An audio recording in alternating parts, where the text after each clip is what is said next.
Okay, let's start this back up. We'll power it back on.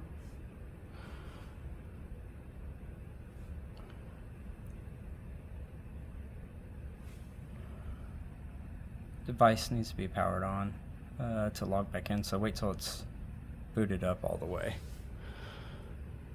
So we'll pause here and wait just for a second. Okay, looks like it's logging in. We'll have this message of a 5 to 15 minute wait. Okay, so the system's back up. You'll have a little indicator here with some messages. It's going to be the easiest way to know that everything's working fine. But we can see right here the system detected the 2 disks that were installed there.